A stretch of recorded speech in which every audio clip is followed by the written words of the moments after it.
Ayan, we just arrived here at Manhattan Parkview where we are going to stay for a couple of days.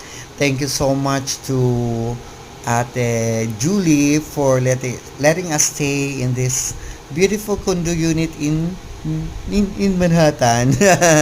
Ayan guys, actually this condo unit guys is for rent.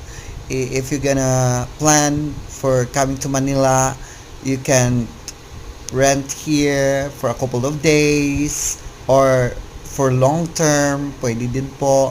So just, PM me if you wanna, if you're planning to have a vacation or planning to stay long in Metro Manila. This place is really beautiful.